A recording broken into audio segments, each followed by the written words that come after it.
Good morning and welcome to this discussion and press preview about Judson Dance Theater. The work is never done. And before we get going, I just want to make a few shout outs. The first is to say how wonderful it is and how inspired we all are by the incredible leadership of Stuart Comer in the Department of Media and Performance. And I think this exhibition, in a way, is a kind of manifestation of the energy and ideas that he brings. And we are so lucky, actually, to have Anna Janewska, incredibly talented curator in the department, and her colleague Thomas Lax, associate curator in the department. I think along with the whole department, this exhibition is a reflection, for me at least, of some of the underpinning ideas that we are so committed to, and I'm sure we'll get to that in a moment. I want to especially thank the choreographers who are participating in this exhibition, including Charles Atlas, who's actually back for a repeat performance, having been here earlier in the year with Robert Rauschenberg. But also Jonathan Berger and Simone Forti, all of whom I think are here with us today.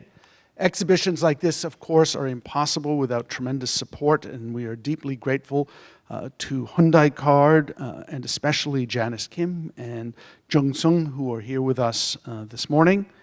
We also received support from Monique Warshaw, Jill and Peter Krause, and the Wallace Annenberg Fund for Innovation in Contemporary Art, as well as Jody and John Arnold and the Contemporary Arts Council of the Museum of Modern Art, and as well the Harkness Foundation for Dance, as well as our own annual exhibition fund. So those are the people and individuals and institutions that enable this, but these are the two curators, along with some tremendous support from Martha Joseph, curatorial assistant, and Lizzie Gorfain, the miracle worker, who has both of whom have been really essential to this. So, Judson Dance Theater. Let's start at the beginning.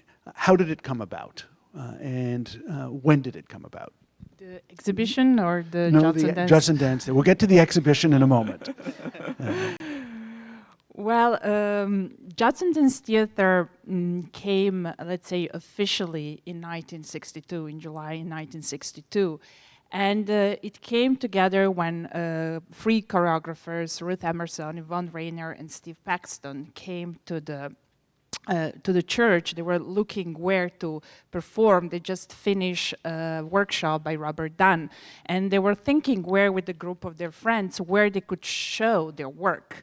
So they went to the, Yvonne Rainer had the idea. They said, let's go to the Judson Memorial Church. I know they're showing art, they're doing theater. And there was a Reverend Al Carmine at the time who was known also, who was an artist himself and known to be very open. And they had an audition. So they had an audition, and Al Carmine says, I didn't understand what was happening, but I knew it was something important. So from then on, every Tuesday, they will meet in the basement of the church, which was also the basketball court. They would do workshops, experiment. They will show each other work. They will decide what will be shown by a Quaker method, so like very democratic, very egalitarian. And then from then on, they organized 16 concerts. They called them concerts in the church, in the sanctuary, in the basement, and all over New York. It ended, let's say, you know, it's always, sometimes the beginning it's easy, the end it's always difficult, but we took 1965 as a year. It's also a year where Jill Johnston, who was a writer and chronicler for the Village Voice, wrote that it was the end, but of course, in a way, Judson is still continuing, and we will talk later about that. So that's how it started. I'm talking as Thomas and I were there. You know, we read so much and we listened so much, and in this room there are people who actually were there, but that is the core. That is how it started. So an exhibition about something that involved live performance. How do, you know, what was behind the idea of this exhibition and the way in which you've gone about realizing it, Thomas? So when I arrived at the museum 4 years ago, I was very fortunate to come into a department that had made a demonstrated commitment to a number of the key artists who are part of this exhibition. So Anna was in the middle of working on a project with Yvonne Rainer, but that was kind of on the heels of ongoing conversation with Simone about the dance constructions that Klaus Biesenbach, previous chief curator, had brought here to the museum, as well as many of the key figures who are in the Atrium program, so Steve Paxton, Lucinda Childs. So we really were benefiting from the fact that we had a kind of open and ongoing conversation with these choreographers, and realized that, in many ways, to think about what it means to restage things that we had never seen, going to the people who had made them the first time around, asking what they wanted to do, how they wanted to do it, what they didn't want to do, was a kind of key way that we might think about what had happened and why it would matter today. So really those conversations were the kind of premise of the exhibition, and then we kind of assembled, luckily, a group of people who, we would have our own kind of workshops, or huddles, as we called it. I don't know if we've ever told you that, Simone, but we would have our own weekly huddles. On Wednesdays. On Wednesdays, not Tuesdays. Where we would, basically for 2 hours with Martha, with our two of our interns, Harry Choi and Athil El Malik, with our fellows who did incredible archival research, Vivian Crockett and Elizabeth Golnick. We would basically, read firsthand accounts of what happened and try to ask ourselves, how do you take what people are experiencing in real time and make that into an exhibition? And, as all projects, involves trial and error. So, we luckily worked with a great team of, designers, exhibition designers, then brought in Jonathan Berger and Charlie Atlas, and through that process, tried out the kind of work of collaboration, amongst us disagreeing, finding consensus, and from there tried to, bring life to the thing that had already was so vibrant in its materials. And this exhibition really has multiple components. It has a kind of archival dimension to it. It has objects as well in the most traditional sense, and then it has live performance. You want to talk about how those interrelate with each other and what the program is for live performance? Definitely. Well, as Thomas already mentioned, there was a lot of discussion, because I think one premise, and we talk a lot about that with Kathy Holbrook, who was also a big supporter of us during this process, it was, how do you translate movement into an exhibition? How do you translate this very specific historical moment in a very specific also site into an exhibition, into a gallery, into a museum? So, you start with archival material, you start with ephemera, you start with photo, then you go into moving image, and then, it's not enough in a way. You have to think, how those things go together and what is their relationship to the live component. There were a lot of discussion, a lot of thinking, how particularly to deal with the live component in the galleries, because it's important to say that the exhibition is happening on the second floor, the so-called contemporary galleries, and in the atrium. Most of the performances are happening in the atrium, where we already organize performances. And we wanted somehow to make the atrium and the galleries to be one, to be considered as one unity, as one project, and as one exhibition.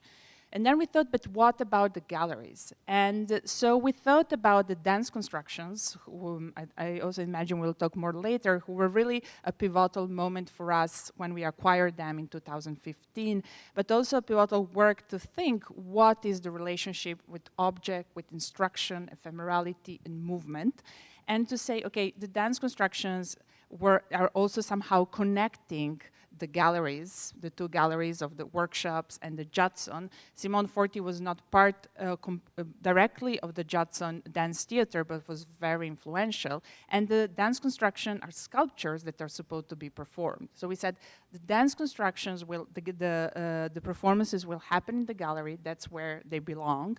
And for the performances, they will happen in the atrium. But considering also architecturally, and we work with our fantastic team of graphic designer and exhibition designer to really think one space and to integrate and to think, basic things from the walls, the color of the walls, the cut of the walls, how the moving image is talking to an object, to a photo, to think about all those relationships, how they can suggest an idea of movement, of choreography, of certain dramaturgy also.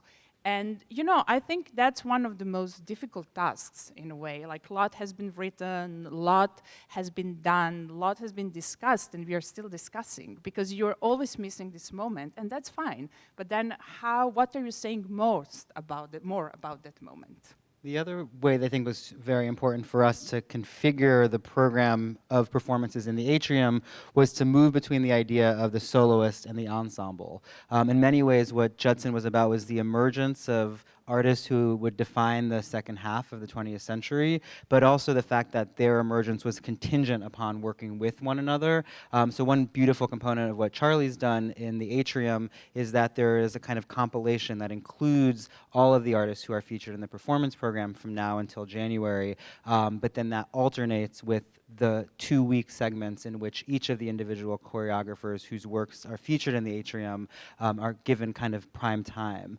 So I think that dynamic to organize the space of the atrium into these 2 to 3 week blocks was quite important for us. And I think the other two things in terms of the galleries was not singling out Judson as something that existed wholly unto itself, but putting it within its context and saying, you know, what were the conditions of possibility here in New York City in terms of the classes and the teachers that led up to Judson that allowed for it to occur in its time. And so, you know, of the show, there's only one gallery that's really dedicated to what happened between 62 and 65 inside the church. The previous two galleries are all the things that led up to it. And in many ways to ask, you know, how can this exhibition be thought of in a way as a kind of score for what will happen during the duration of the exhibition and its performance program over the next 4.5 months. So if you took those 3 years, very intense years, what do you think of as the critical issues that emerged out of it? I mean, if you had to sort of pull Judson Dance Theater apart and say, here are the half dozen ideas and directions, what would they be that for you are defining? You know, when we start our research about Judson, it's also important to mention that, you know, it's a subject that has been so much researched and written, particularly in the dance world, in the performance studies. And so what, you know, the first thing that comes with Judson is the idea of the everyday, of the ordinary, of the mundane. And the idea of also working together. I think that's a very important idea. There's a quote from Simone Forti that said, at the time we were all hanging out together, working together, participating in each other's works. So also in the Judson, like the different artists would work together because it was a group of dancers, of choreographers, of filmmakers, of musicians, of visual artists, and they will all participate in each other's work, doing different kind of things, for being part of the work to being stage managers. So the idea, I think, of rethinking what are you doing. You know, there is never, Jill Johnston has this quote about Judson being a revolution, of somehow really changing things, maybe not radically with the past, because you can't get rid of the past in a way, but really rethinking what dance is. You know, what is a dance? And I think that the first film that you encounter in the exhibition, which is Judith Friedman 3 Dances, it's a triptych when one part is about like filming people walking in the garden. The second one is Deborah Hay, Steve Paxton, and Rauschenberg dancing in the basement. And the third is Judith Dunn, who is rehearsing in the Merce Cunningham studio. So all this is dance in a way. So the idea that an ordinary movement can also be dance.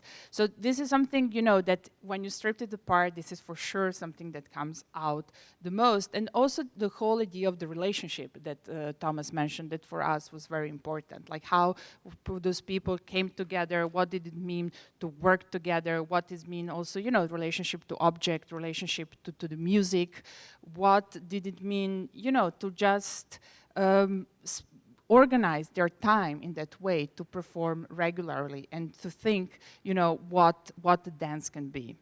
In many ways, the idea of the ordinary or everyday is something that can be, on the one hand, boring. You know, nothing happening in our lives. There are moments where, you know, we brush our teeth or comb our hair, and they're quite mundane. But there are other moments that, you know, as we began to kind of dig deeper, that told a different version of what the kind of ordinary could be. And so there's a moment from the Floating Bear in the downtown gallery, which is where Simone Forti's dance constructions are.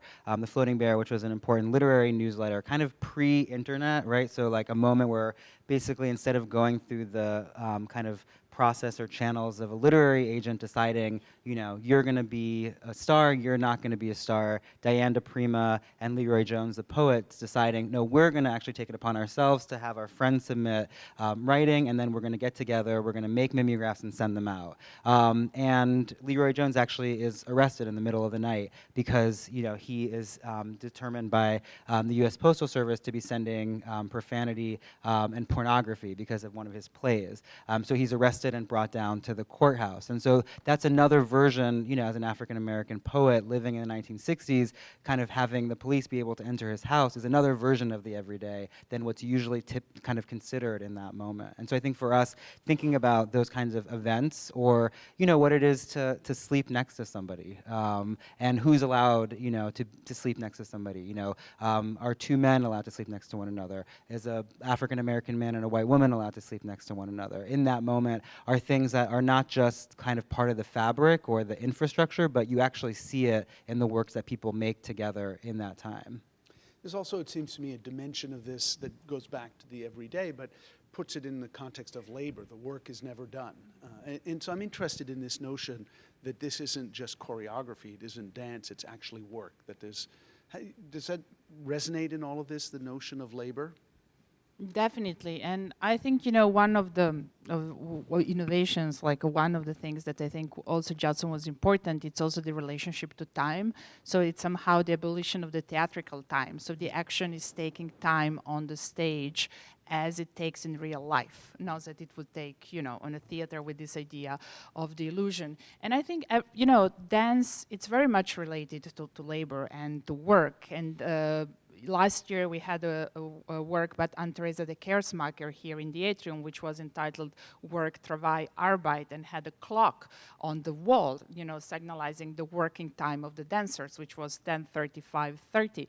And this is something, that for us, it's very important to acknowledge. It's very important to take in consideration, knowing also that, museums, as, it's been said many times, been done mainly thinking about objects in mind. So it's like, how do we accommodate the work of the dancers, of the choreographer, or the artist in the museum, and how we, in a way, really are able to commit to that, and the work is never done. It's a title that, it's a quote from an interview with Steve Paxton and Judy Hussey-Taylor, the director of Dance Space Project, who, by the way, was really instrumental with us thinking about the dance construction workshops of how to make this work alive and present in the museum.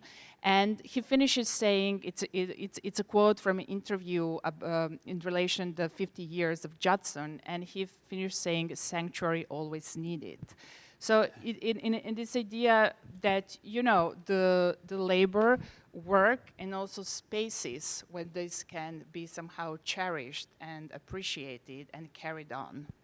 And the only thing I would add to that is that, the majority of the people in this room are people who've worked in one way or another on this project. So, many of the dancers who just performed in Simone Forti's dance constructions are here, as well as the teachers who've been working on the workshops for the last week. If you can just raise your hand so we can give you a round of applause.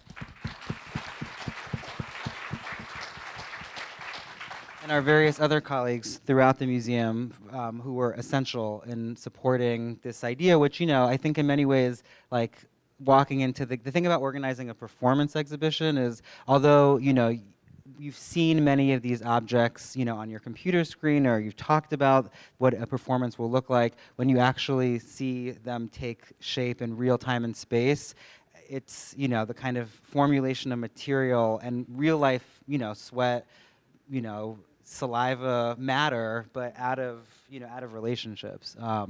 And for example, another thing how we thought an exhibition is that in the middle of the exhibition there is a green room for the performers, because we thought that it's important to think about the green room and where the performers will go, and rest and have their moment, change, drink water, whatever, that it's not somewhere away from the show, but that it's really in the heart of the exhibition itself.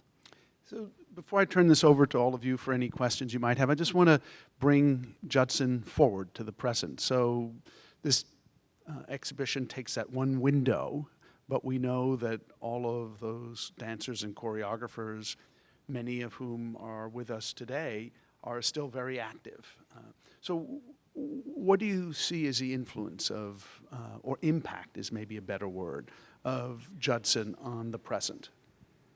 Well, definitely, as you said, many of those dancers and choreographers are still working. And you know, Judson was not really a collective. It was a group of people. So all of those choreographers had their own careers. They also changed maybe a way of working since then. And many of them, even when we approached them, they were like, oh my God, like Judson again. But on the other hand, it's impossible not referring to Judson. Judson had an extreme influence of many of the contemporary dancers and artists, not only in the United States, but also in Europe very much, if you think of the whole French scene and Wilder.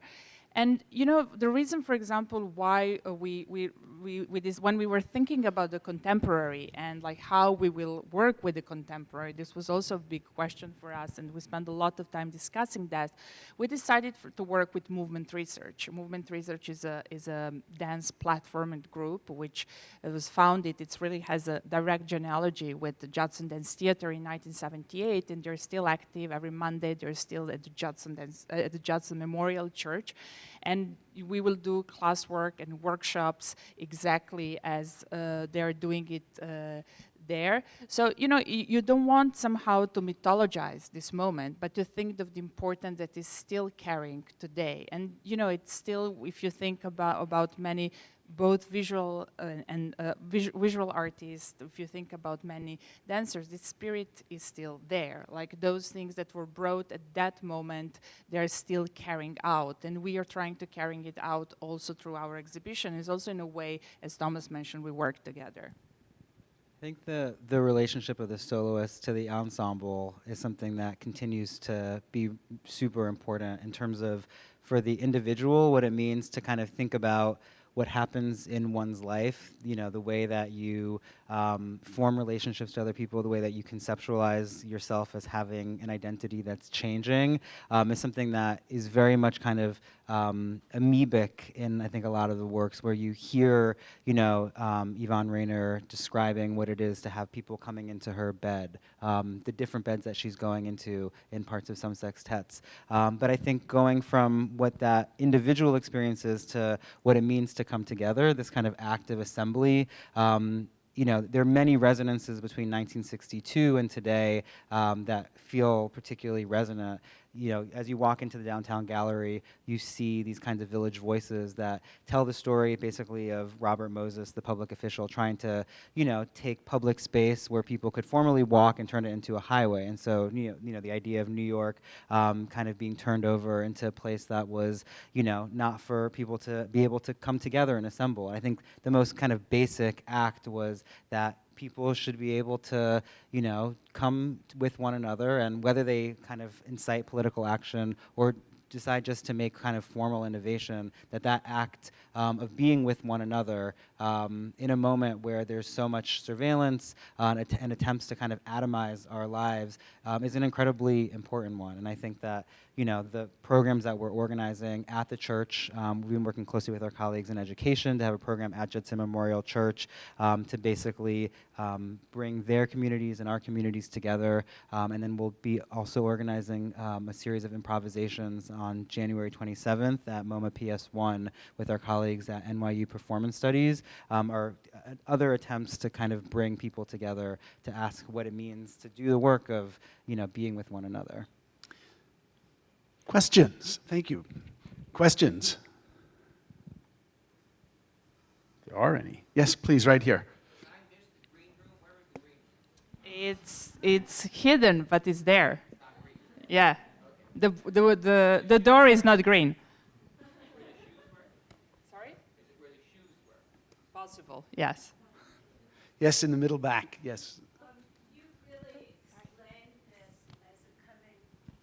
as a coming together and doing the ordinary and doing things unlike the usual kind of dance. But was there anything specifically political that came out of Judson Dance in any activist way? Definitely, and this is, you know, this was a very important question for us. This is something that we debated and are like still debating. First of all, the church was a very political place. You know, the Judson Memorial Church, a Presbyterian church, was a church that was socially active since the 50s. It was very active in the neighborhood, in relation to the different communities, like women who did abortion, like drug addicts and immigrants, and still it is. It's really the legacy that it's still carrying. It was so we read that also the reason why they were open so much to art, why the first happening happened in the Judson Gallery, why there was also Judson poets so who were working with theater, and that's also why they gave so easily, in a way, the basement to a group of artists. It's also interesting to hear Dan Arkheimman talking how the fact of having dance in the church had influenced also their services, their way of organizing the church itself. In terms of the artists, the political, when you listen some of the interview when they were asking the project that Wendy Parent did, the Bennington project in the beginning of the 80s, when this history was very recent, in a way, some of them say, oh, we were not political. But in a way, I think that the ideas that they brought, they're becoming to be political. And some of them, they will be maybe more political than another. If you think about what happens with Yvonne Rainer, what happens in the reunion, those are for sure, they're really important political moments. So in a way, Judson was an incubator that for what will happen later, and somehow I think that the context in where it happened, which was, I think, extremely political, was very important for us. Yes. I just had a very pragmatic question, which is how many times a day will the dances be done and at what intervals, and sort of how did you think about the programming of that? Well, as we said, the dance constructions were happening in the galleries 3 times a week, 3 times a day, on Tuesday, Thursday, and Saturday. And then for the rest, it's very difficult on top of our head because each of the choreographers have a different program that is happening over 2 weeks in the atrium. Some of them is 3 times, some of them it's 5 times. It depends on the piece and it depends on the decisions. But they will be programming throughout the 4 months of the show. All of which can be found on our website. On the website and the brochure. And is Lizzie Gorfain here? Just stand up so we can all see. So if you multiply all of the performances times all of the times that they are done, times all of the people who are involved, you get to some astronomical number like 10 to the power of 10. And there's only one person who actually has all of that in her head, and that is the wonderful Lizzie Gorfain and her terrific team that she works with. So thank you, Lizzie. Other questions? Yes, please.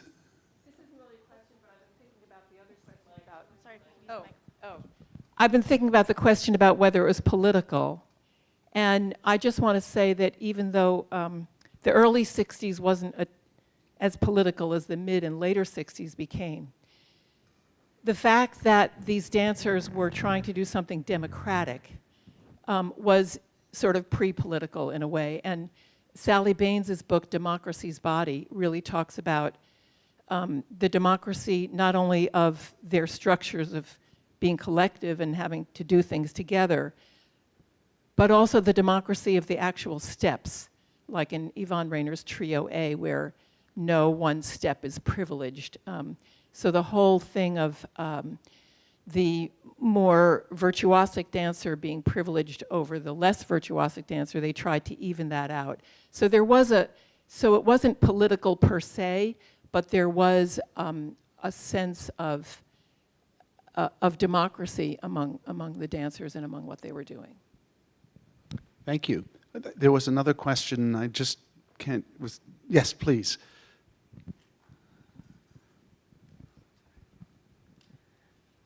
I was in New York at that time, and there was a lot going on the Lower East Side, and frankly, in the city.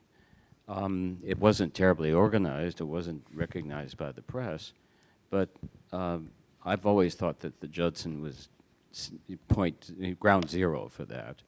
But did you consider the possibility of including a section that would give the context in which Judson existed? The artistic context?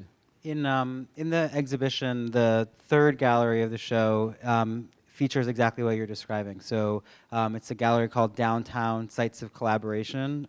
So rather than kind of fixating on individual figures, we looked to artworks that were made at places where people came together to make work with one another. And so you'll see a kind of map that shows the kind of close proximity of some places that, you know, there's a very clear cause and effect of people meeting one another at the Rubin Gallery and performing in each other's works and, you know, being in the first happenings, to other spaces that might have been close by but weren't necessarily trafficked in the same with the same kind of ease and fluidity. And so, you know, this idea of simultaneity, that things were happening, as you say, next to one another, and that, you know, in many ways, I think what's unique or original about Judson is that the artist eschewed the idea of uniqueness or originality, and kind of, you know, proclaimed that there was something kind of great about many people doing the same thing at the same time.